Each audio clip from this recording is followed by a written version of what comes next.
Episode की starting में ली तियानुन हमारे एमसी को इसकी एक्सप्रेशन देखकर समझ नहीं पा रहा होता कि आखिरकार ये इतना ज्यादा उदास क्यों है। इस ये मन में सोचते हुए बुरे लगता है कि जाओ जियो को पूरी तरीके से एक्सट्रीमेट करने के बाद मारने के बाद तूसू को सिंसियरली सबमिट करवा दिया अपने नीचे, तो आखिरकार इसके चेहरे पर बिल्कुल भी इस बात की खुशी क्यों नहीं नजर आ रही है मुझे। ये सोच सोच कर इसका मन परेशान हो ही रहा होता है। तभी ये कुछ अजीब सा नोटिस करता है दूसरी की तरफ और पीछे मुड़कर जैसे ही देखता है तो पता चलता है कि वहां पर तो तूसू ऑलरेडी उसको जोर जोर से घूरने में लगा हुआ है। इसको देखकर ऐसा लगता है कि ये अभी के अभी इसे खा जाएगा और उसे ऐसे मारने जैसी एक्सप्रेशन दे रहा होता है। इसे देखकर ली तियानुन काफी घबरा जाता है और कहने लगता है कि मैं अभी भी यहाँ पर जिंदा हूँ, वो भी इसलिए क्योंकि मैंने यहाँ पर जो हमारे एम्परर है ना, वो हमारे इस एम्पायर में फिक्शंस की पावर को बराबर रखना चाहते हैं और उन्होंने ऑलरेडी यहाँ के बैलेंस को पूरी तरीके से बना कर रखा गया है। उन्होंने सारी की सारी पावर अपने कब्जे में कर ली है। पहले हम लोग तूसू को सोच रहे थे कि इसके खिलाफ होगा एम्परर के, लेकिन वो दोनों एक दूसरे के साथ मिल चुके हैं। इसने हमें भी कंट्रोल कर लिया एम्परर ने और तूसू को भी कंट्रोल कर लिया है और इसलिए मैं और तूसू एक दूसरे के साथ फाइट भी नहीं कर सकते। अब तो इसके बारे में पूरी तरीके से भूल जाओ कि हम इसका कुछ उखाड़ भी पाएंगे। अब एम्परर के पास कुछ भी टाइम पास करने के लिए नहीं है और उन्हें पता है कि अगला टारगेट कौन है, इसलिए वो लोग सिर्फ और सिर्फ मुझे एलिमिनेट करने के बारे में सोच रहा है। ये तूसू लगता है कि बहुत हो गई एक्टिंग, अब मेरा समय आ चुका है आगे बढ़ने का। और जैसे वो कुछ कहने के लिए आगे बढ़ता है तो एमसी पूरी तरीके से कंफ्यूज होता है क्योंकि ली तियानुन उससे कहने लगता है कि मैंने सुना है कि योर मैजेस्टी ने काफी ज्यादा पावर दिखाई थी, अपनी डिस्प्ले की थी अपनी पर्सनैलिटी को, यहाँ तक कि आप खुद जाकर पर्सनली उस देश के गद्दार जाओ जियो को खुद एग्जीक्यूट किया था, वो भी अपने हाथों से, जिससे कि यहाँ पर सभी लोगों को काफी ज्यादा सेटिस्फिकेशन मिली है। लेकिन फिर भी जाओ जियो ने मिलिट्री टोकन को मुझसे चुरा लिया, मुझे काफी ज्यादा परेशानी में खड़ा कर दिया और यहाँ तक कि हमारे देश की जनता को भी इतना ज्यादा परेशान किया है, उनको लूट लिया, उनके घर जला दिए। मैं इसको रोकने में नाकामयाब रहा, इसमें मेरी बहुत बड़ी गलती है और इसलिए योर मैजेस्टी आप जो भी पनिशमेंट मुझे देना चाहोगे मैं उस पनिशमेंट को लेने के लिए तैयार हूँ। इसलिए मैं पूछ रहा हूँ कि यहाँ पर मुझे आप इस ग्रांड सेक्रेटरी की पोजीशन से हटा दें और सबको एक एग्जांपल दिखा दें कि आपके खिलाफ कोई भी नहीं जा सकता, प्लीज योर मैजेस्टी। ये बात सुनकर हमारा एमसी के एक्सप्रेशन और ज्यादा खराब हो जाते हैं और कहने लगता है कि मैं अभी बिल्कुल भी अच्छे मूड में नहीं हूँ ये फालतू की बात सुनने के लिए, मैं ऑलरेडी बहुत ज्यादा थक चुका हूँ, इसलिए मुझसे ये सब मत बोलो। और मन ही मन में कह रहा होता है अरे यार, मैं जो चाहता था सारे के सारे प्लान इन्होंने सब तबाह कर दी है। ये सडन चेंज इसकी एक्सप्रेशन में आ चुका है, इसे साफ साफ पता चलता है कि ये ब्लेम अपने ऊपर लेना चाहता है। इसको देखकर साफ साफ पता चलता है कि इसकी जो स्किल्स है ना स्कैम करने की, वो नेक्स्ट लेवल पर पहुंच चुकी है और वो मैनिपुलेट करना अच्छी तरीके से जानता है लोगों को। खैर वो सब छोड़ो, मैंने ऑलरेडी ये सब डिसाइड कर लिया है कि मैं एक चुपकर इनकॉग्निट जर्नी पर जाने वाला हूँ और ट्रेवल करने वाला हूँ पूरी की पूरी क्वाइन डायनेस्टी में। फिर उसके बाद अगर मैं वापस आ जाता हूँ तब हम इस मैटर के बारे में डिस्कस करेंगे। ये बात सुनकर ली तियानुन कंफ्यूज होता है और उससे कहने लगता है कि एक कोर्ट को स्टेबलाइज करने के लिए यहाँ पर क्या प्लान करने में लगा है योर मैजेस्टी इस वक्त। तो वो उसे रोकने के लिए आगे बढ़ता है ली तियानुन और उससे कहने लगता है कि इसके बारे में एक बार फिर सोच लीजिए, जिससे कि एमसी को और ज्यादा गुस्सा आती है और कहने लगता है क्या तुम मुझसे कहना चाहते हो कि तुम मुझे बताओगे कि अब मुझे क्या करना चाहिए फ्यूचर में। इसकी इस तरीके की एक्सप्रेशन देखने के बाद इसकी बुरी तरीके से फट जाती है और कहने लगता है कि नहीं नहीं, मेरा ऐसा कुछ भी करने का कोई भी इरादा नहीं था। और काफी घबराती हालत में मन में सोचते एमसी कह रहा होता है कि मैं वाकई में इन सिविल लोगों पर और मिलिट्री ऑफिसर्स पर इस कंट्री को डिस्ट्रॉय करने के लिए जिम्मेदारी नहीं दे सकता, बट फॉर्चुनेटली यहाँ पर अभी भी ऐसी कई ज्यादा स्ट्रॉन्ग एक्शनल फोर्सेस है जो लोग मेरी मदद कर सकते हैं इस काम को करने के लिए। एग्जाम्पल के तौर पर कांगलान ट्राइब हो सकती है जो कि नॉर्दर्न ग्रासलैंड में फ्रिक्वेंटली इन्वेड करने में लगी हुई इस नॉर्दर्न बॉर्डर की तरफ से क्वाइन नेशन को। यहाँ तक कि जो तूसू है वो भी गार्ड करने में लगा हुआ है नॉर्थ को, लेकिन उसे उनके खान को यानी कि उनके लीडर को उसको भी संभालने में काफी परेशानी का सामना करना पड़ता है तुओशान को। कई बार तो बैटल में उसकी जो कॉम्बैट स्ट्रेंथ है वो दोनों की एक दूसरे के साथ मैच कर जाती है, इसलिए उसे हराना इतना ज्यादा आसान नहीं है। और बात करें साउथ की तरफ तो यहाँ पर जिंग नेशन है जो कि क्वाइन नेशन के रिवर के उस साइड में जाकर बसा हुआ है। इसका जो रूलर है उसका नाम चू लाई है जो कि काफी ज्यादा स्ट्रेटजिस्ट स्किल्ड में काफी ज्यादा स्किल्ड है, वॉरियर है। और मेरे जो लेट फादर है उन्होंने कई बार ट्राई किया था उसको जीतने के लिए, उनके खिलाफ जंग लड़ने के लिए, लेकिन वो कभी भी पूरी तरीके से उसे हासिल नहीं कर पाए। और एंड में आ जाता है यहाँ पर रेड स्लिप आर्मी, जिसे कहा जाता है कि उसके अंदर मिलियंस ऑफ फॉलोवर्स हैं जो कि पूरी की पूरी क्वाइन डायनेस्टी में फैले हुए हैं। वह एक रिबेल ग्रुप है जो कि किसी कल्टिस्ट के द्वारा चलाए जाते हैं और ये सबसे बड़ा और सबसे खतरनाक इंटरनल थ्रेट माना जाता है, यहाँ का सबसे डेंजरस सिचुएशन मानी जाती है। देखा जाए तो पहले की जो दो फोर्सेस वो काफ़ी ज़्यादा दूर है, उनसे पहुँचना मेरे थोड़ा हार्ड हो सकता है। लेकिन इस टाइम की जो मेरी जर्नी रहने वाली है, जहाँ पर मैं छुपकर जाने वाला हूँ, मेरा जो गोल रहेगा उसमें रेड स्लीव आर्मी को कनेक्ट करना रहेगा और उनके हैंड का इस्तेमाल करूँगा अपने इस नेशन को डिस्ट्रॉय करने के लिए और मिशन कंप्लीट करने के लिए। ये तो वाक़ई में सरप्राइजिंग वाला होने वाला है कि इस क्वाइन नेशन का खुद का एम्परर रिबेल डिस्ट्रॉयर के लिए एक स्पाई की तरह काम करेगा और इस तरीके की जो प्लॉट है वो इंटरेस्टिंग रहने वाला है। ली तियानुन उसकी स्माइल देखता है तो समझ नहीं पा रहा तो ये ऐसा क्यों हंस रहा है। इसकी जो स्माइल है इसको देखकर समझ जाता है भाई कुछ तो गड़बड़ फिर से होने वाली है, कुछ कांड करने वाला है। दूसरी तरफ सिचुएशन चेंज होती है और हमें रेड स्लीव आर्मी के हेडक्वार्टर पर दिखाया जाता है। यहाँ पर कई लोग अजीब तरीके के मास्क पहनकर डांस करने में लगे हुए होते हैं। इनसे पता चलता है कि इनका कल्चर बहुत ज्यादा अजीब है, अजीब नहीं कह सकते, अपने यहाँ से पूरी तरीके से अलग है, ऐसा उसका कहना है। यहाँ पर कोई आता है उनसे कहने लगता है कि 3 मंथ्स बाद यहाँ का जो नया एम्परर है वो उस थ्रोन को असेंड कर गया था और जब से वो उसे 3 ही मंथ हुए हैं उसने पूरे के पूरे कोर्ट में जो भी होने में लगा था बब्बर वो सारा का सारा शांत कर दिया है। इसको देखकर ऐसा लगता है कि जो क्वाइन नेशन का जो फेट है वो अभी तक पूरी तरीके से खत्म नहीं हुआ। और इस लड़की का नाम होता है वू दोंगजन, जिसे हमें दिखाया जाता है, जो कि उससे कह रही होती है कि अगर ऐसी बात है तो बुरी खबर क्या है, तुम उसके बारे में मुझे बताओ। इस सिचुएशन के बाद वहाँ का सीन बदलता है और हमें एक अजीब सी जगह दिखाई जाती है। यहाँ पर कई सारे लोग एक दूसरे को घूरने में लगे हुए हैं। इनको देखकर तो ऐसा लगता है कि जैसे कि अभी के अभी किसी को जिंदा खा जाएंगे और हमें पता चलता है कि वो किसी और को नहीं घूर रहे हैं बल्कि हमारे एमसी को घूरने में लगे हैं और उसके साथ आई होती है जियाओ, जो कि उसकी सिक्योरिटी गार्ड की तरह काम करेगी और उससे पूछने लगती है कि जो लोंगजिया का जो एरिया बॉर्डर इस बॉर्डर से नॉर्दर्न ग्रासलैंड से काफी अलग है। यहाँ की जो सिचुएशन है वो काफी ज्यादा चायोटिक है। यहाँ पर हर कोई किसी को भी मार के जा सकता, कोई गारंटी नहीं है। यहाँ तक कि हिज हाइनेस जो तूसू है वो भी यहाँ पर आने में काफी परेशानी का सामना करना पड़ता है। ये सुनकर एमसी खुश होता है और उससे कहने लगता है कि ठीक है तुम्हें सावधान रहना चाहिए। जो भी तुमने कहा, ये जो तुम कह रही हो ना, मुझे तुमसे कम ने 800 टाइम्स मुझसे ये बार बार रिपीट कर कह दिया है तुमने। लेकिन एक बात तो सच है, यहाँ पर कुछ ना कुछ तो अजीब बात जरूर है, क्योंकि जो लोंगजिया का एरिया है वो क्लियरली देखा जाए तो वो एक ऐसा एरिया है जहाँ पर तू फैमिली ने अपनी पावर को रोज किया था, यानी कि स्टार्टिंग की थी अपने यहाँ से कम 500 ईयर्स एगो, आई मीन 500 साल पहले की बात है। यहाँ के जो एंसेस्टर्स थे ना तू फैमिली के, वो नॉर्थ एरिया में यहाँ पर आए थे और एक बहुत ही बड़े जायंट ड्रैगन को इस एरिया में मार दिया था और उसी समय से जो तू फैमिली है उसे काफी ज़्यादा फॉर्च्यून मिल गया था पूरे के पूरे वर्ल्ड का और इवेंचुअली उन्होंने क्वीन नेशन की स्थापना की थी और इस एरिया का नाम पड़ गया था उसी समय से लोंगजिया। लेकिन इस समय पर भले ही यहाँ पर जो एरिया है वो क्वीन नेशन के अंदर आता है, लेकिन फिर भी इसके बाद भी यहाँ पर कई सारी फोर्सेस ने आकर अपना कब्जा जमा लिया है और उन्हीं में से जो रेड स्लीव आर्मी है वो एक है जो कि डायरेक्टली अपनी टाउन यहाँ पर स्टेब्लिश कर लिए है और पावर को ग्रो कर रहे हैं। लॉजिकली देखा जाए तो मेरे जो लेट फादर थे और इनसे जो पागल सा तूसू ब्रदर है वो हाईली वैल्यू करते हैं इस एरिया को कंट्रोल करने के लिए। लेकिन इसके बाद भी भले ही वो कितनी मेथड का इस्तेमाल कर ले, लेकिन उन्होंने फिर भी रेड स्लीव आर्मी को यहाँ पर बेस बनाने का मौका दे दिया।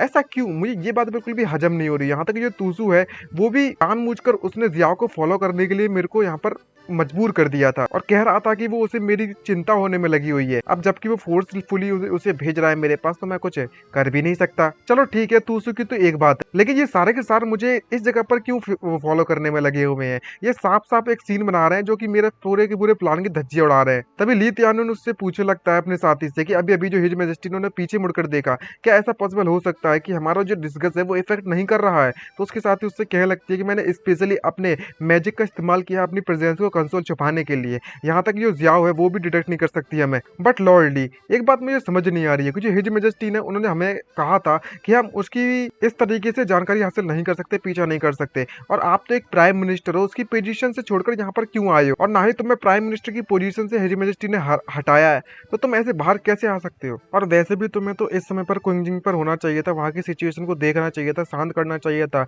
जो भी चीजें होने में लगी हुई है, और बिहाइंड क्लोज डोर में रहना चाहिए था। सीक्रेटली जो यहाँ पर फॉलो करने में लगे हो हिज मैजेस्टी को, वो भी इस कैपिटल से बाहर आकर, ये बिल्कुल ठीक है क्या। तो ली तियानुन कहने लगता है कि हिज मैजेस्टी काफी ज्यादा शातिर है और काफी ज्यादा कनिंग है। अब इस तरीके से इसकी जो पोजीशन है प्राइम मिनिस्टर की, मुझे यहाँ पर बांध कर रखा हुआ है इससे, और इस तरीके से तो मेरे लिए ये पोजीशन भी काफी ज्यादा डिफिकल्ट रहने वाली है। और जब तक जो तूसू कैपिटल में बना रहेगा वो मुझे डरा कर रहेगा और मुझे वार्न करने में लगा है कि मैं कभी भी जाओ जुओ की स्टेप्स पर ना चलूं तो बेटर रहेगा मेरे लिए। जब तक वो बंदा यहाँ है मेरी तो वैसे ही फटी पड़ी है, और इसीलिए जो कुंगजांग है वो मेरे लिए काफी ज्यादा डेंजरस प्लेस रहने वाला है। तो बेस्ट सोल्यूशन मेरे लिए यही रहेगा कि मैं उस जगह से दूर रहूं और सीक्रेटली हिज मैजेस्टी को फॉलो करूं। तो आशा उससे कहने लगती है कि मुझे पूरी बात तो समझ नहीं आ रही, लेकिन फिर भी इसे देखकर लगता है कि ये काफी ज्यादा इंप्रेसिव चीज है। तो वो कहता है कि तुम्हें बिल्कुल भी ये सब पूरी तरीके से समझने की जरूरत नहीं है। जब तक हम लोग अपना डिस्टेंस इससे परफेक्ट तरीके से रखेंगे तो यहाँ पर हमारे लिए परफेक्ट टाइम रहेगा। लेकिन शायद लोगों को इस बात का अंदाजा भी नहीं है कि एमसी को पहले ही इन सभी के बारे में पता चल चुका है। खैर, इन सभी को वो रोकना तो नहीं चाहता और कहने लगता है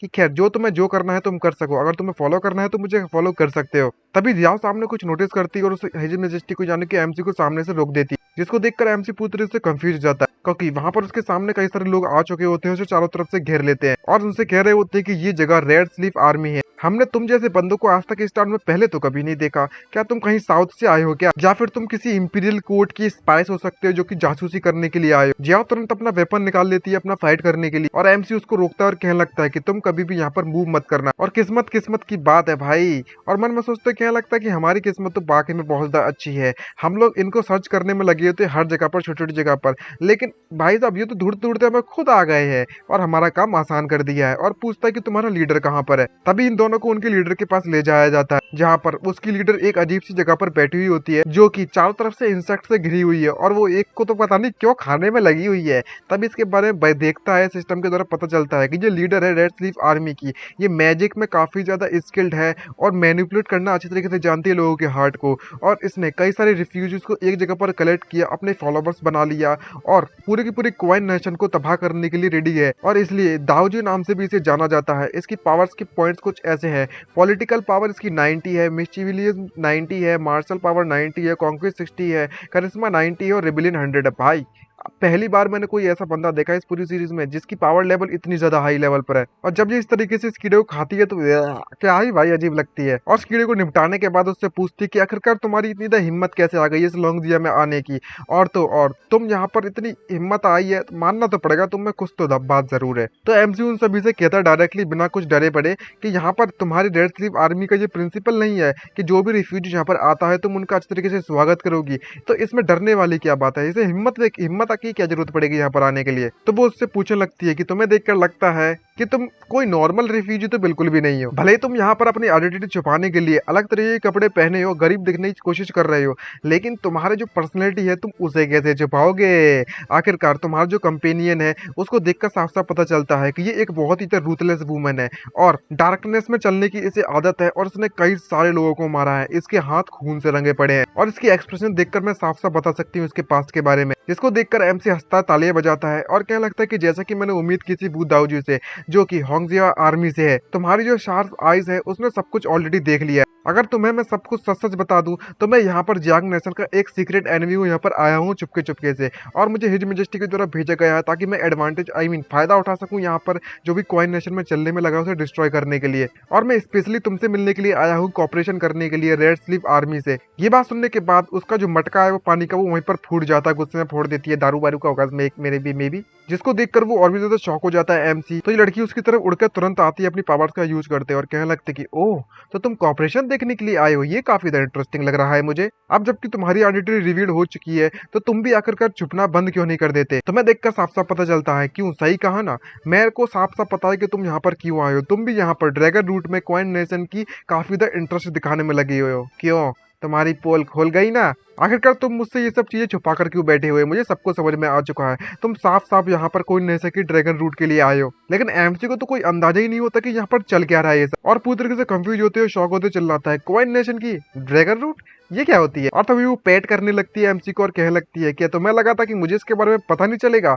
तो एमसी कहने लगता है, क्या मेरी आइडेंटिटी ऑलरेडी एक्सपोज हो चुकी है। तो वो लड़की वापस से एक्सप्लेन करने लगती है और कहने लगती है कि ड्रैगन रूट जो कि पूरी की पूरे वर्ल्ड की फेट को, किस्मत को कंट्रोल करती है, वो यहाँ पर वापस से रीपेयर होने वाली है और इसलिए जो जिंग नेशन है उन्होंने तुम्हें यहाँ पर भेजा है। सही कहा ना मैंने। लेकिन भाई एमसी तो ऐसा कुछ है ही नहीं इसकी स्टोरी के बारे में, मतलब इसे फिर से कोई गलतफहमी हो रखी है और एमसी पूरी तरह से कंफ्यूज होता है इस बात को लेकर। तो वो सारी डिटेल एक्सप्लेन कर बताने लगते हैं। ऐसा कहा जाता है कि हर 500 साल में एक एम्परर ड्रैगन यहाँ पर अपेयर होता है हर बार, और जो भी उस ड्रैगन को तबाह मार देता है, डिस्ट्रॉय कर देता है, वो उस ड्रैगन रूट को एब्जॉर्ब कर सकता है और ऐसा करने के बाद उसके पास एम्परर ड्रैगन का ऑरा आ जाएगा जो कि पूरे के पूरे वर्ल्ड को रूल कर सकता है। अब जब लास्ट टाइम ऐसा हुआ था 500 साल पहले, जब जब ड्रैगन जो एम्परर ड्रैगन अपीयर्ड हुआ था उस समय पर तुम्हारे एंसेस्टर नहीं, यानी कि तू फैमिली के एंसेस्टर, तू त्यानजिया, उसने ड्रैगन को मार दिया था, ड्रैगन के रूट को सीज कर लिया, यानी कि अपने आप के लिए यूज कर लिया और इनविजिबल पावर हासिल कर ली थी, एक्स्ट्रा ऑर्डिनरी पावर थी जो कि। और उसी समय पर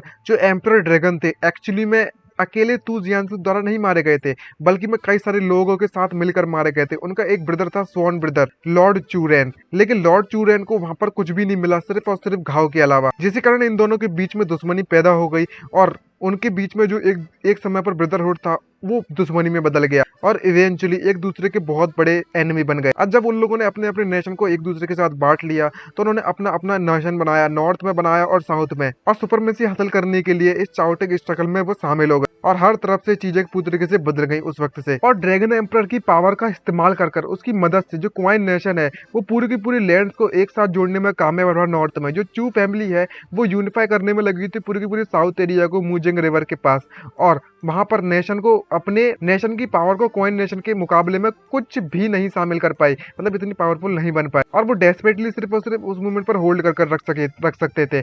और जो नेचुरल बैरियर था मूजिंग रिवर का, सिर्फ उसके ऊपर डिपेंड कर वो अब तक जिंदा है। अब जबकि जो 500 ईयर की जो लिमिट है वो वापस से रीपड हो चुकी है और जो न्यू एम्परर ड्रैगन वापस से अपेयर होने वाला है, बॉर होने वाला है, तो जो वर्ल्ड का जो ऑर्डर है वो वापस से चेंज होने वाला है। ये बात सुनकर जो सिस्टम में नोटिफिकेशन देता है और कहने लगता है कि जो कीवर्ड एम्परर ड्रैगन और डिटेक्ट किया गया है, ये जो कीवर्ड है वो ट्रिगर कर सकता है मेजर साइड स्टोरी लाइन को, जो कि डाउनफॉल, इस नेशन के डाउनफॉल से रिलेटेड है। और ये रिकमेंड किया जाता है होस्ट को वो सबसे पहले तो वू डोंगजियान का ट्रस्ट को हासिल कर ले और अनकवर कर दे सारे के सारे एलिमेंट्स को, इस पूरे के पूरे साइड स्टोरी लाइन को, ताकि वो एडवांस कर सके। ये बात सुनकर भाई इसकी कतई जीभ में पानी आ जाता है। तो वो डिस्ट्रॉय करने का जो मिशन है वो कंप्लीट करने काफी नजदीक पहुंच गया। और जो major side story line, wow, ये जो सीक्रेटली जो मैंने विजिट करने का जो फैसला लिया था रेड स्लीप आर्मी को, वो बिल्कुल सही था। और जो वू दाओजू ने मेंशन किया था एम्परर ड्रैगन के ऑरा के बारे में, कैसा हो सकता है, क्या तुम यहाँ पर इस पूरे के पूरे वर्ल्ड को इसका इस्तेमाल कर कंट्रोल करना चाहती हो? ये बात सुनकर वो उससे कहने लगती कि मेरी तो किस्मत के साथ, मैं रिबेल की किस्मत के साथ मैं पैदा हुई थी,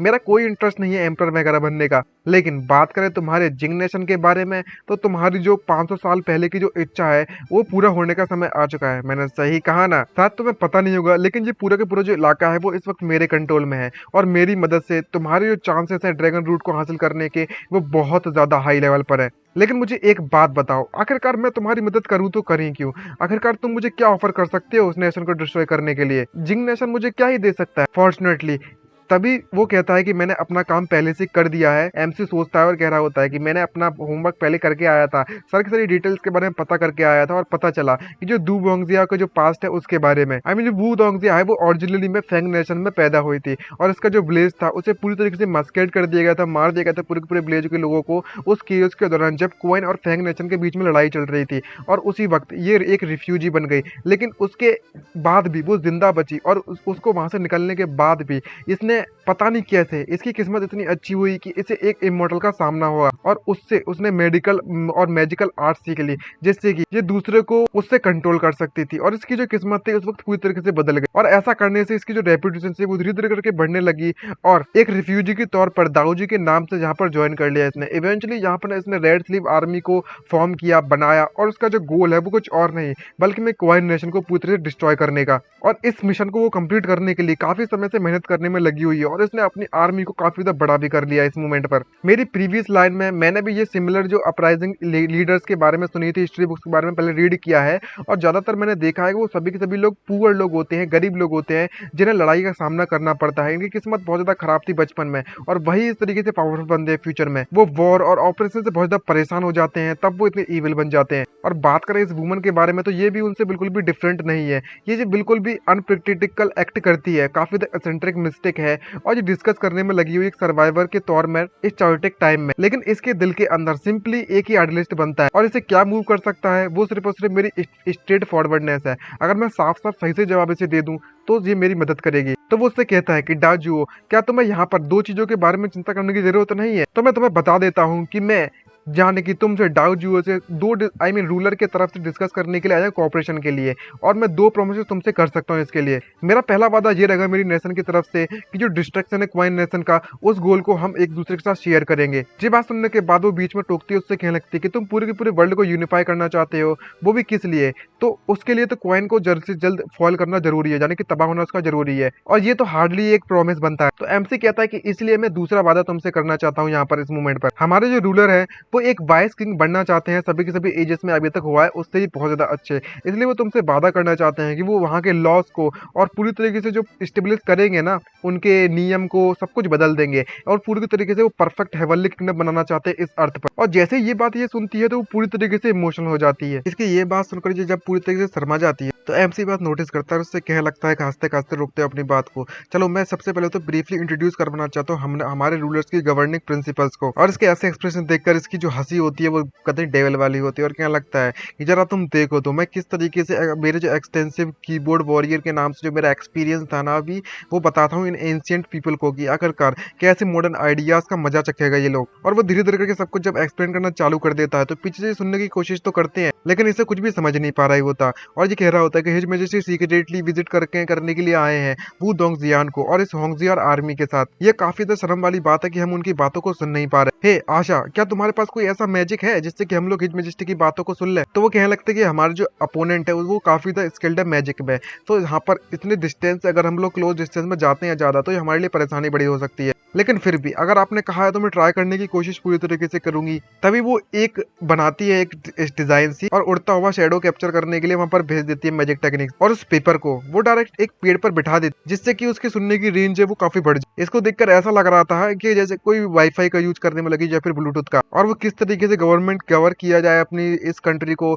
जो अभी करंट रूल चल रहे हैं हमारे यहाँ पर, वो रूल्स को एक्सप्लेन करने लगता है। मैं इतने डीपली में तो नहीं जाऊंगा इसके रूल्स के बारे में कि किस तरीके से एस्टेब्लिशिंग एजुकेशन टेक्नोलॉजी रिवॉल्यूशन ये सब बारे में बात करता है। तो वो पूछता है कि यहाँ के जो डिस्टेंस है वो काफी ज्यादा दूर है, इसलिए हमें कुछ क्लियर नहीं सुनाई दे रहा है। लास्ट वर्ड जो सुनाई देते हैं उसे यूनिफिकेशन और इकोनॉमी के बारे में। तो ली तियान इसके बारे में सोचता है और कहने लगता है कि ये बता रहा है कि किस तरीके से गवर्न किया जाता है कंट्री को, भले ही मैं पूरी तरीके से समझ नहीं सकता, लेकिन यहाँ पर सर्टेनली इसमें बात में दम तो है इस बंदे का। ये इम्पॉसिबल है इतनी ज्यादा इंटेलिजेंट और नॉलेज को हासिल करना, और हम इस तरीके से गवर्न नहीं कर सकते। और बोलता है कि यहाँ पर मैन सभी के सभी लोग पूरी तरीके से इक्वली पैदा हुए हैं। ये बात सुनने के बाद वो और भी ज्यादा खुश हो जाती है आशा, और कहने लगती है कि इतने ज्यादा रोमांटिक आइडियाज है हमारे मैजेस्टी के। लेकिन जब ली तियान ये बात सुनता है तो उसका मुंह पूरा पूरा फटाक फट रहा था, वो भी शौक के मारे, जो देखने लायक होता है वाकई में। और बताता है कि पास्ट में जो वे जेंग लियू है वो भी इसी सब कहने के कारण 5 हॉर्सेस के द्वारा उसके टुकड़े टुकड़े कर दिए गए थे जब उसने नोबिलिटी के इंटरेस्ट को छूने की कोशिश की थी। और यहाँ पर ये प्रपोज करने में लगा हुआ है हेवंस के अंडर में जो भी है वो सब इक्वल है, यहाँ तक कि जो 100 वेज वाले भी आ जाए ना वो भी यहाँ पर इसको पूरा नहीं कर पाएंगे, क्योंकि पता नहीं है इसको कि जो नोबल्स होते हैं वो सिर्फ और सिर्फ अपने फायदे के बारे में सोचते हैं, और इस समय पर जो हिज मेजेस्टी है वो एक्चुअली में ये चीज अपने ऊपर लेकर चल रहे हैं। अगर ये चीज फेल हो जाती है तो भाई साहब इनका बचना नामुमकिन के बराबर है, और एक गलत स्टेप और पूरा का पूरा जो क्वाइन नेशन है वो एंडलेस अबाइस में चला जाएगा और डिस्ट्रॉय हो जाएगा। ये ट्रूली में वाकई में अनबिलीवेबल बात है। और जब वो ध्यान से देखता कि सभी लोग इसकी बातों में सच में आ भी गए और किस तरीके से ये बंदा सभी को एक्सप्लेन करने में लगा हुआ है, तो ली तियानुन एक पल के लिए ये सब सोचने लगता है और कहने लगता है कि रियली में ये कितनी शेमफुल वाली बात है। जिस मूवमेंट पर जब जाओ जियो एंड हम दोनों स्कैम करने में लगे होते हिज मेजेस्टी के खिलाफ और अपनी पावर को बढ़ाने की कोशिश कर रहे थे, उस मूवमेंट पर जो हिज मेजेस्टी के जो विजन थे और एम्बिशंस थे वो ऑलरेडी हमारे से और इस दुनिया से इस नेशन से काफी आगे जा चुके हैं, और वो एक ऐसी सोसाइटी क्रिएट करना चाहते हैं जो ग्रेट यूनिटी कर। ये कितना शेमफुल वाली बात है। हमने कभी हिज मेजेस्टी को अच्छी तरीके से समझा ही नहीं था, लेकिन फाइनली सब कुछ एक्सप्लेन करने के बाद हमारा एमसी काफी थक चुका होता है और एक बंदा आकर उससे कहने लगता है कि आप थोड़ा बहुत पानी पी सकते हो। ये लड़की भी इसकी बातों को सुनकर काफी खुश होती है और उससे कहने लगती है कि तुम्हारी डिस्क्रिप्शन वाकई में बहुत टेम्पटिंग है। अगर जियांग नेशन वाकई में ट्रूली में इस तरीके से गवर्न कर सकता है कंट्री को, तो ये बात तो सच है। तो जो तुम कहने में लगी हो ना हेवनली किंगडम पूरे के पूरे अर्थ पर 1000 ईयर में ऐसा कभी भी नहीं हुआ है, तुम इसे जरूर एक दिन पूरा कर दोगे। तो एमसी ये बात सुनकर खुश होता है, कहने लगता है एब्सोल्युटली बात है भाई, मैं तो कर ही सकता हूँ। लेकिन तभी वो गुस्से में देखकर उससे कहने लगते कि मेरे पास एक स्मॉल क्वेश्चन है, क्या तुम मुझे वाकई में बेवकूफ समझते हो? तुम अपने इन झूठी झूठी बातों से मुझे भोला फसला कर अपनी बात बना सकते हो कि जो जियांग नेशन है वो कभी भी इस तरह की पॉलिसी को इम्प्लीमेंट नहीं करने वाला और इस तरह के वादे और प्रॉमिस तो बिल्कुल भी नहीं करने वाला। अब तुम मुझे सब कुछ सच सच बता दो कि आखिरकार तुम हो कौन और तुम यहाँ पर क्या करने के लिए आए हो, तुम चाहते क्या हो। और भाई साहब, एक ही झटके में इस लड़की ने सारे की सारी स्कैम को पकड़ लिया है हमारे एमसी को, और इसके सामने एमसी ऐसा लग रहा है जैसे कोई चींटी सामान हो, और बोलती है कि तुम साफ साफ जंग नेशन से तो बिल्कुल भी नहीं आए हो। जब किंग चू रेन ने स्टेब्लिश किया था उस नेशन को, तो उन्होंने कभी भी उन्हें ड्रैगन ऑरा महसूस नहीं हुआ था, जाकि ड्रैगन ऑरा नहीं मिला था। सो उनके पास कोई भी चारा नहीं बचा था कॉम्प्रोमाइज करने के लिए अपने पावरफुल क्लैंस के जियांगनान के लिए, और को गवर्न जियांग नेशन को करने के लिए उन्होंने प्रॉमिस कर दिया था दूसरे लोगों पर। तो अब तुम्हें वाकई में ऐसा लगता है कि अभी करंट सिचुएशन में यहाँ के जो एम्पर है वो भी इस इंटरेस्ट के बारे में नहीं सोच सकते अपने क्लैंस के छोड़कर, और वो जियांग नेशन वाकई में तुम्हें लगता है कि अपने बेनिफिट्स को बंद कर जनता के बारे में सोचेगा? बिल्कुल भी नहीं। जब ऐसी बातें हमसे सुनता है तो वो और भी ज्यादा शॉक हो जाता है और कहने लगता है कि ये तो लगता है कि मैंने कुछ ज्यादा ही फेंक दिया इसके सामने। जो पॉलिसीज है जो मैंने इसे प्रपोज की थी वो काफी ज्यादा एडवांस थी, और इन सभी की नजरों में मुझे अनरियलिस्टिक लगने में लगी हुई है। लगता है कि मुझे बुरी तरीके से पीटा जाएगा इन सभी लोगों के द्वारा। लेकिन तभी जिया उनके सामने आती है और फाइट करने से आगे उन सभी को रोक लेती है, और उससे कहने लगती है कि इससे बिल्कुल ही दूर रहना। ये बात सुनकर लड़की उससे कहने लगती है कि अगर मैंने मना कर दिया तो यहाँ पर हमारी पूरी की पूरी होंगजुआ की आर्मी है, ये तुम्हें पता नहीं होगा ये हमारा इलाका है। अगर तुम्हारी हिम्मत यहाँ पर कुछ भी हुई तो तुम्हारे जो ओरिजिन है उसके बारे में तो पता नहीं, अगर तुमने अपने बारे में सब कुछ नहीं बताया तो तुम यहाँ पर पक्का मारे जाओगे। और भाई जो डेविल का लोग ये दे रही होती है ना, वो वाकई में बहुत ज्यादा औसम होता है, और उसे धमकाते हुए पूछने लगते कि अब तुम मुझे बताओ कि आखिरकार तुम हो कौन। तो एमसी कहने लगता कि मैंने इस बारे में सोचा भी नहीं था कि मेरी चालाकी इस तरीके से एक्सपोज हो जाएगी, तुम मुझे इस तरीके से पहचान लोगी। चलो मैं तुम्हें बताता हूँ, मैं दरअसल क्वाइन नेशन से हूँ। ये बात सुनकर वो कहने लगता कि मुझे पता था, मैं सबसे ज्यादा लोगों को किसी और को नहीं बल्कि मैं क्वाइन नेशन के लोगों को सबसे ज्यादा नफरत करती हूँ। और वो काफी गुस्से में आ जाती है, अटैक करने के लिए रेडी होती है। लेकिन तभी हमारा एमसी उसे रोकता है लाते हुए, और उससे कहने लगता है कि मैं भले यहाँ पर क्वाइन नेशन से आया हुआ, लेकिन मैं भी बिल्कुल तुम्हारी तरह हूँ दाऊजुओ, मैं भी वाकई में क्वाइन नेशन को पूरी तरह से डिस्ट्रॉय होते हुए देखना चाहता हूँ। जब ये बात ली तानी सुनता है तो उसके कान भाई साहब जमीन पैरों से जमीन खिसक जाती है उसकी पूरी की पूरी। और आशा भी उससे कहने लगती है कि सर हिज मैजेस्टी इस वक्त डेंजरस में है, हमें उसे बचाने के लिए जाना चाहिए। तो वो कहने लगता है कि हमें उस पर पूरा भरोसा करना चाहिए। अब जबकि ये इस तरीके से अंडर कवर जाने की हिम्मत दिखा दी है होंगजियो आर्मी में, तो इसके पास कोई ना कोई रास्ता तो जरूरी होगा। हिज मैजेस्टी में वाकई में इस बात को लेकर क्यूरियस हूँ कि आखिरकार आप आगे क्या करोगे, आपके क्या प्लान है, किस तरीके से वू दोंगजियान को आप मनाने वाले हो इस सिचुएशन में खासकर। तो वो घबराते हुए उससे थोड़ा बहुत कहता है, उससे बताता है कि मैं कोई और नहीं बल्कि मैं क्वाइन नेशन का ग्रैंड चांसलर यानी कि प्राइम मिनिस्टर हूँ, ली त्यानुन। भाई साहब, भाई किसी और की आइडेंटिटी ले रहा है हमारा एमसी, और किसी और की नहीं बल्कि मुझे उसके पीछे खड़ा है उसकी ले रहा है। और जब ये बात ये खुद ली त्यानुन सुनता है तो इसके भाई शौक पूरी तरीके से उड़ जाते हैं और समझ नहीं पा रहा होता कि ये क्या सिचुएशन हो रखी है। तभी वो कहने लगते कि तुम ली त्यानुन हो। तभी वो कहता हाँ मैं ही ली त्यानुन हूँ।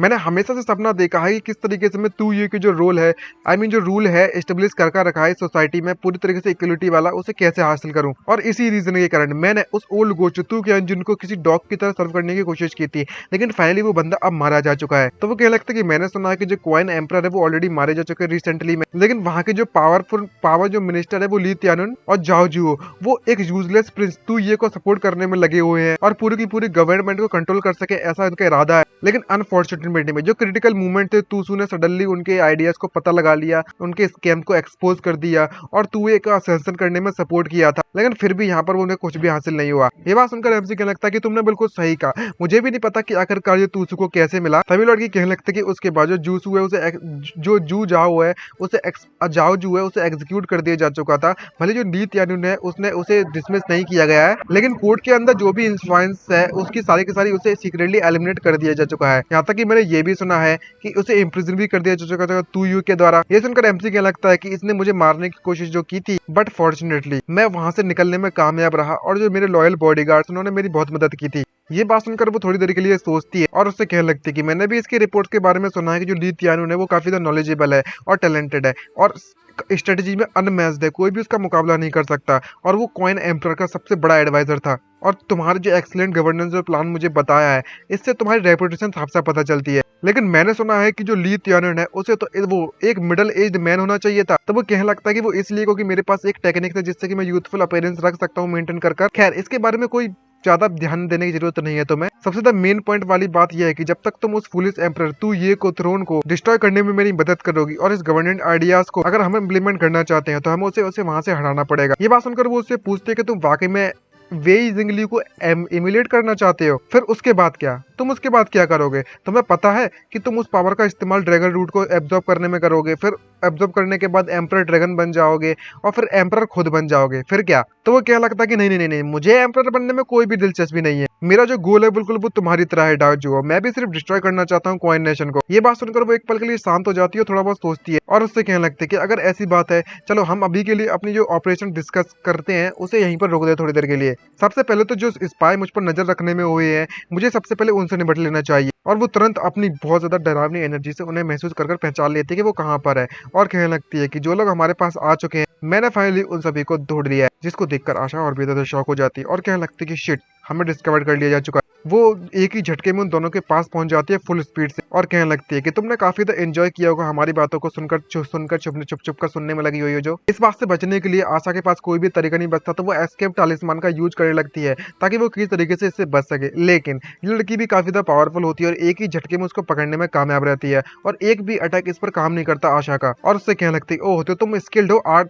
तलिस्मान की आर्ट में, लेकिन अनफॉर्चुनेटली तुम इतनी पावरफुल नहीं हो कि तुम मेरा मुकाबला कर सको। और दो उंगलियों का इस्तेमाल कर एक बहुत बड़ी बिजली उस पर गिराने लगती है। जब ऐसा होता है तो वहां पर एक बिजली का झमाका होता है और 8 डायरेक्शन असॉल्ट टेक्निक का इस्तेमाल करती है, जिससे कि आसपास की पूरी जो चीजें होती है वो डिस्ट्रॉय होना चालू हो जाती हैं। और एक ही झटके में आशा के तो फ्यूज उड़ जाता है कतई बिजली के झटके से, जिसको देखकर जो ली तियानन असली वाला है वो देखकर पूरी तरह से शॉक हो जाता है और उसके पास जाकर ये लड़की कहने लगती है कि अब तुम अपने बारे में बताओ, तुम्हारा जो सबॉर्डिनेट है वो वाकई में अच्छी है, काफी पावरफुल मानना तो पड़ेगा। तुम्हारे पास इतना ज्यादा पावरफुल प्रोटेक्टर है तो तुम जरूर ही काफी ज्यादा एक्स्ट्रा ऑर्डिनरी फिगर हो गए तुम खुद से ही। तो आज रियली में मेरी किस्मत वाकई में बहुत ज्यादा अच्छी है, मुझे 2 बड़े बड़े बिग शॉट का सामना करने को मिला है। जब हमारा एमसी ये देखता है कि उसकी पोल खुल चुकी, अबे शिट, ये तो हो गया कांड, मेरे प्लान की ऐसी तैसी की मार दी इन लोगों ने। दूसरी तरफ लड़की उनसे पूछ रही होती कि आखिरकार तुम एग्जैक्टली में हो कौन बे। एमसी की वैसी फटी पड़ी होती कि अभी अभी तो मैंने इसका नाम ले यूज करने की कोशिश की थी और मैंने इसको इम्प्रेजेंट करने की कोशिश की थी, अगर इसने सब कुछ बता दिया तो मेरी तो पोल पूरी तरीके से खुल जाएगी। प्लीज प्लीज प्लीज प्लीज भाई बताना मत, हमारा जो प्लान है पूरी तरीके से धरा का धरा रह जाएगा। तभी जो असली वाला ली तियानन है वो उसे कुछ बोलने की कोशिश करता है, एमसी की फटी पड़ी होती है और वो याद करने लगता है असली वाला ली तियानन अपने फादर की कई बारी बातों को कि तियानन आखिरकार तुम पढ़ते क्यों नहीं है। तो उसकी बचपन की कुछ यादें होती है और बताता कि मेरे जो फादर थे वो स्कॉलर थे और उन्होंने कई सारे मुश्किलों का सामना करना पड़ा था और कई सारी बुक्स को मुझे पढ़ाया था। और जब मैं छोटा हुआ करता था तब मैंने पूरा जिंदगी भर अपनी बुक्स के आसपास निकाल, मैंने कभी भी नहीं सोचा था कि आखिरकार कि मैं क्यों स्टडी करने में लगा हुआ हूँ। मैंने बस ये कह रहा था उससे अपने फादर से कहने लगता है कि मैं सिर्फ कुछ वैल्यूज है, मैंने कभी भी फ्यूचर के ग्रेट पर्पस के बारे में नहीं सोचा। तो उसका फादर उससे कहने लगता है कि अगर तुम वाकई में एक ऐसे हार्ट को स्टेबलाइज करना चाहते हो हेवन एंड अर्थ की तरह, तो तुम्हें लोगों की जिंदगी के बारे में सीखना होगा और कई सारे पास्ट के जो सेजेस है उनके ज्ञान को हासिल करना पड़ेगा फ्यूचर जनरेशन के लिए। और जो पाथ तुम सेजेस ने लिया था वो स्कॉलर उसका पीछा करते हैं, परस्यू करते हैं। तो लेकिन तुम्हारे जो फादर है वो ना ही कोई सेज है ना ही कोई नोबल बंदा है, वो सिर्फ स्टेबलाइज करना चाहते हैं हार्ट को और कंटिन्यू करना चाहते हैं उनकी टीचिंग्स को ताकि वो शांति भरा माहौल रख सके आसपास। बस यही एक अंत है, लेकिन ऐसा कुछ भी नहीं है। आखिरकार तुम्हारे जो फादर वो रियलिटी में कुछ और नहीं बल्कि में हिस्ट्री में अपना नाम लिखवाना चाहते हैं। ये बात सुनकर ये भी पूरी तरीके से कंफ्यूज होता है। तो उसका फादर कहने लगता है कि ह्यूमन की लाइफ स्पैन काफी ज्यादा छोटी होती है और वो मुश्किल से ही 100 साल तक जी सकता है और अंत में आकर वो कुछ नहीं मर जाएगा और कोई भी उसे याद नहीं रखेगा। लेकिन अगर तुम वाकई में रिकॉर्ड होना चाहते हो हिस्ट्री में अपने नाम को और जनरेशन टू जनरेशन अपने नाम को आगे बढ़ाना चाहते हो, तो हम क्या स्कॉलर जो है वो ऐसा अजीब कर सकते हैं? और जब एक बार ऐसा हो जाएगा तो पता नहीं, तुम्हें पता भी नहीं है क्या होगा। इसी के पीछे तो मैं भाग रहा हूँ। और जो मेरे फादर से जो वर्ड्स थे वो मेरे दिमाग में इतने गहरी तरीके से घुस गए कि मुझे अभी तक वो चीज याद है और मुझे जो डायरेक्शन थी मेरे लाइफ की वो मुझे मिल गई थी। लेकिन गुड टाइम्स कभी भी ज्यादा दिन तक नहीं रहते। तभी वहां पर लड़ाई छिड़ गई थी उस देश में और हमारा जो घर बार है वो सब कुछ पूरी तरह से तबाह हो गया और हमारी जो वॉर है वो घर तक पहुंच गई थी। और उस वक्त मुझे इस बात का रियलाइज हुआ कि जो स्कॉलर का जो प्राइड है वो कुछ भी नहीं है लाइफ एंड डेथ के मुकाबले में। बस बात इतनी सी थी कि वो बस एक मजाक है। जब वो जा रहा था तभी वो किसी भूखे इंसान को देखता है और कोई इससे भीख मांग रहा होता है थोड़ा खाने की और कह रहा होता है कोई तो मेरी जान बचा लो प्लीज। तो वो थोड़ा सा खाने का टुकड़ा उसके पास बचा होता है तो वो उसे दे देता है। तो वो एक झटके में उसे खा लेता है और कहने लगता है कि तुम स्लोली खा सकते, यहाँ पर तुमसे कोई भी नहीं छुड़ाने वाला तुम्हारे खाने को। लेकिन जब वो ध्यान से पीछे मुड़कर देख तो इस तरह की भूखे लोगों की जो संख्या होती है वो बहुत ज्यादा होती है। ऐसा लग रहा होता है जैसे कि उसने एक बॉम्ब छोड़ दिया हो और भाई साहब इसे पता भी नहीं है कि इसका अंजाम क्या होने वाला है। और लोग पागलों की तरह उसकी तरफ कूद पड़ते और कहने लगते हैं कि तुम्हारे पास और भी खाना है, तुम जरूर दोगे ना मुझे। तुम हमारी मदद करोगे ना। और वो पागल की तरह उस बच्चे की तरफ कूद पड़ते हैं। इन्हें पता भी नहीं है कि आखिरकार ये क्या कर रहे हैं, और भूख के मारे पागल की तरफ उससे बोलने लगता है कि मुझे और दे दो, अपना सारा का सारा खाना मेरे हवाले कर दो, नहीं तो हम तुझे खा जाएंगे। जिस मूवमेंट पर उस पर अटैक होने वाला है तो उसके फादर उसे बचाने के लिए आगे आ जाते हैं तभी। और जब ये ऐसा होता हुआ देखता है तो पूरी तरह से कंफ्यूज शॉक होता है और सोच रहा होता है कि मेरे साथ ऐसा क्यों होने में लगा हुआ है। लेकिन फादर अभी भी स्माइल करने में लगे हो अपने बेटे की जान बचाकर। और जब वो पीछे हटता है तो उसका पैर फिसल कर वो जमीन पर जाकर गिर जाता है। जब वो होश में आता है तो कोई कह रहा होता है कि हमें खाना मिल चुका है। आखिरकार ये इतना ज्यादा कम क्यों है, ये काफी नहीं है, हमें और चाहिए, हम इसे भी खा सकते हैं, हम इसे जिंदा खा जाएंगे। और तभी वो सभी के सभी लोग, इन्हें बिल्कुल भी अंदाजा नहीं है कि क्या कर रहे होते, वो इंसान को जिंदा खा जाते हैं, इसके फादर को। और जब ये चीज देखता है, ये चीज, तो काफी ज्यादा शॉक में चला जाता है और कहने लगता है कि अब मुझे अपने फादर के बारे में समझ में आया क्या कि आखिरकार उस समय पर आपने मुझसे क्या कहा था, कि आखिर एंड क्या होता है, कि जो रिफ्यूजी की जो फीलिंग्स थी साउथ में, वो काफी ज्यादा मुश्किलों का सामना करना पड़ा था और उनके पास खाने के लिए कुछ नहीं था। कम से कम 2 लाख से ज्यादा लोग उस समय पर मारे गए थे। और रीड करना सिर्फ और सिर्फ लोगों के लिए नहीं है, और ना ही हम लोग रीड करने में लगे हैं, पढ़ने में लगे हैं दूसरों की भलाई के लिए। बस बात इतनी सी है कि हम लोग बस अपना नाम हिस्ट्री में छोड़ना चाहते हैं और एक ऐसा बंदा बनना चाहते हैं कि इतिहास में लोग हमें याद करें, फ्यूचर जनरेशन भी। और इस तरह पे वो यंगेस्ट प्राइम मिनिस्टर बना था हिस्ट्री का, इस क्वाइन डायनेस्टी का, ली त्यानडुन। लेकिन अगर मैं बीस्ट बनना चाहता हूं तो मुझे सबसे पहले तो अपने हाथों में मिलियंस और लोगों की जिंदगी को हाथ में रखना पड़ेगा, कंट्रोल करना पड़ेगा। और जब रियल एम्परर की वहां पर मौत होती है, यानी कि वो टपक जाते हैं, तो उसके दिल में भी कोई इमोशन नहीं रहते और कहने लगता है कि जो ओल्ड एम्परर है वो मारे जा चुके हैं, क्या तुम यहाँ पर अभी भी यूजफुल पाउंड की तरह रहना चाहोगे जिंदगी में। और बात करें तुम सभी लोगों के बारे में, तो क्या इंपीरियल फिजिशियन अगर हिज मेजेस्टी को ठीक नहीं कर पाते हैं तो अब हमें क्या करना चाहिए। तो सभी के सब लोग उससे कह रहे होते हैं कि हमारी जान बख्शी दीजिए। तो ली त्यानडुन उससे कहने लगता है कि अब बहुत हो गया खून खराबा, ये बिल्कुल भी ठीक नहीं है एम्परर के फ्यूनरल के लिए, इसलिए जाओ और उन्हें जिंदा गाड़ दो। वो अपनी जान की भीख मांग ही रहा होता है, तभी फैटी उसके पास आता है और उससे क्या लगता है कि ओल्डली जो लेट एम्परर है, उसकी जो डिग्री थी उसके अनुसार जो तूसू है उसे इस थ्रोन पर असेंड करना पड़ेगा, अब हमें क्या करना चाहिए। तो वो कहने लगता है कि लेट एम्परर ऑलरेडी मारे जा चुके हैं, अब यहाँ पर कुछ भी ऐसा नहीं है जो हिस्टोरिकल छोड़ सके हमारे नाम को, अब वो बिल्कुल भी किसी काम का नहीं रहा, बस एक कॉफिन बचा हुआ है उसके पास। अब जबकि हमारे पास एक अपॉर्चुनिटी हो चुकी है हमारे हाथों में, हम इसका इस्तेमाल जरूर करेंगे। और मैं इस पूरे के पूरे क्वाइन नेशन के, आई मीन ग्रेट क्वाइन के टॉप पर खड़ा रहना चाहता हूँ पूरे के पूरे वर्ल्ड पर। और ये कहते कहते सोचते सोचते कहानी प्रेजेंट में आती है और वो उससे पूछ रही होती है, लड़की क्या कर तुम क्या सपना देखने में लगी हो, मैंने तुमसे एक क्वेश्चन पूछा है, तुम मुझे सब कुछ सच सच बताओ कि आखिरकार तुम हो कौन और यहाँ पर क्या कर रहे हो। एमसी की फटी पड़ी होती है कि इसकी पोल ना खुल जाए, तो कह रहा होता है कि प्लीज यार, मैंने अभी अभी तुम्हारा नाम यूज किया, तुम इसे मत एक्सपोज कर देना प्लीज यार, प्लीज, इसके पसीने छूट जाते। तो यहाँ पर जो ली त्यानडुन है प्रेजेंट में आने के बाद अपने बारे में बताता, और सबसे पहले तो वो अपनी टोपी उतारता और कहने लगता है कि मैं एम्परर क्वाइन तू क्वेंजुन। जब ये बात हमारा एमसी सुनता है तो उसके मुंह से तुरंत की तुरंत भाई शौक के मारे, अब मैं क्या बोलूं यार, एम्परर मर चुका है और भाई इसने इसका नाम यूज किया, तो उस असली वाली ली त्यानडुन ने इसके बाप का नाम यूज कर लिया और बोलता है कि मैं एक्चुअली वो यहाँ पर मरा नहीं हूँ। जिसको देखकर एमसी मन में शौक कहने लगता है कि तुमने अभी अभी मेरे फादर के तौर पर यहाँ पर आए हो, आखिरकार तुम अपने आप को क्यों इसी हुआ क्यों नहीं कह देते हो बाद में जाके, साला तुम तो कुछ भी यूज कर रहे हो बे। ये बात सुनकर इस लड़की को पूरी तरीके से कंफ्यूज होती है और उससे कहने लगती है, गुस्से में आ जाती है बहुत ज्यादा, क्या तुम मेरे साथ पंगा लेना चाहते हो, तुम मेरा दिमाग क्यों खराब करने में लगे हो। तो वो बताता है कि सभी के लोग ये बात जानते हैं कि जो वू दोंग जुआन है वो क्वाइन डायनेस्टी के कोर तक बहुत ज्यादा नफरत करती है, और तुम्हें पता चलता है कौन एम्परर के बारे में तो तुम उनकी हड्डियों को पीस पीस कर चूना बना दोगे कतई। अगर मैं बाकी में डेस्परेट सिचुएशन में नहीं होता तो मैं अपनी जिंदगी को दाव पर लगाते हुए तुम्हें ये सब कुछ बिल्कुल भी नहीं बताता। ये बात सुनकर वो थोड़ा सा सोचती तो जरूर है, ज्यादा ध्यान नहीं देती। तो वो हमारा एमसी आई मीन ली त्यानडुन बोलता लगता है असली वाला कि मुझे भी उससे काफी ज्यादा नफरत है, मैं वाकई में उस रिबेलियस बेटे को बहुत ज्यादा नफरत करता हूँ जो कि तू ये है, वही एक रीजन है जिससे कि मैं इस सिचुएशन में फंस चुका हूँ। वो अनग्रेटफुल बेटा कहीं का, इसकी ऐसी की तैसी, उसकी जो एम्बिशियस है वो काफी ज्यादा कनिंग है और बहुत ज्यादा चालाक बंदा है, वो प्रिटेंड करने में लगा हुआ है यूजुअल जैसा और काफी ज्यादा लस्टफुल फूल जैसी एक्टिंग कर रहा था, लेकिन मैंने कभी नहीं सोचा था कि वो इस तरीके की हरकतें दिखाएगा और सबसे ज्यादा चालाक बंदा निकला सही प्रिंस के मुकाबले में। ऐसी बात सुनकर जियाओ को काफी ज्यादा गुस्सा आ रही होती है और गुस्से में कह रहे होता है मन में सोचते हुए, तुमने सिर्फ और सिर्फ लेट एम्परर का टाइटल यूज नहीं किया है, बल्कि मैं तुम यहाँ पर अभी के एम्परर की बेइज्जती करने में लगे हुए हो, लगता है कि तुम जिंदा नहीं रहना चाहते। यहाँ पर बोलने लगता है कि मैंने कभी सोचा भी नहीं होता कि वो मिनिस्टर के साथ मिलकर प्लॉट करने में लगा होगा थ्रोन को हासिल करने के लिए।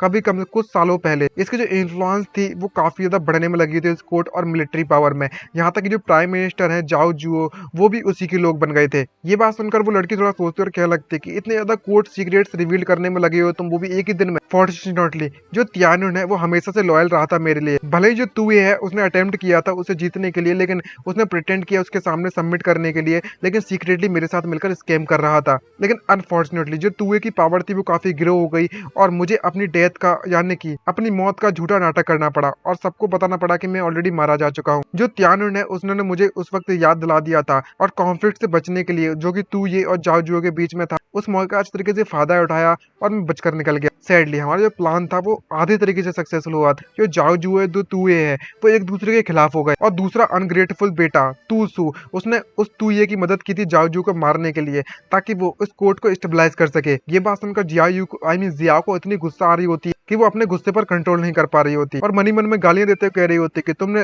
थ्रोन को इधर उधर पलटने की कोशिश की, रॉयल फैमिली का नाम यूज कर रहे हो, पूरे के पूरे प्रिंस टूसू पर झूठा इल्जाम लगा रहे हो, उनकी बेइज्जती कर रहे हो, तुमने इतने ज्यादा क्राइम कर दिए हैं कि तुम्हारे अगर मैं जिंदा टुकड़े टुकड़े भी कर दूं ना वो भी काफी नहीं होंगे। तुमने योर मैजेस्टी की जो रिवर्स स्किल है उसे टच कर लिया, अब तुम जिंदा नहीं बचोगे, तुम बस इंतजार करो, तुम्हारी जो हालत है बिल्कुल जाओ जू की तरह होने वाली है। इतने गुस्से में होती है और रिलीज करती है तो वो लड़की कहने लगती है कि तुम किसी पटे मरे हुए कुत्ते की तरह पिटे हुए कुत्ते की तरह यहाँ पर आ चुके हो। अब तभी वो क्या लगता है कि तियानो ने तुम यहाँ पर ट्रीचियस मिनिस्टर का रोल निभाने में लगे हो काफी समय से, अब समय आ चुका है कि तुम्हारा जो इंसल्ट है तुम उसका बदला लो। मुझे पता है कि मैं तुमसे काफी ज्यादा इस तरीके से बिहेव नहीं किया। ये बात सुनकर उसे और ज्यादा गुस्सा आती है और कह रही होती है कि सिंगल वर्ड में इसने हिज मैजेस्टी को बचाने के लिए आगे आ जाऊंगी, तुम बस एक ऑर्डर दे दो, मैं इमीडिएटली इसके सर को काट दूंगी। लेकिन हमारा एमसी भी इसकी एग्री करता है और कह लगता है कि हिज मैजेस्टी वाकई में इंसल्ट करना नेसेसरी नहीं था, मैं वाकई में 1000 टाइम मरने लायक हूँ। ये बात सुनने के बाद ये आओ के तो भाई पूरे फ्यूज उड़ जाते हैं। तभी वो लड़की उस एम्परर को नीचे असली वाली ली थी उनको नीचे फेंक देती है और कहने लगती है कि तो क्या हुआ,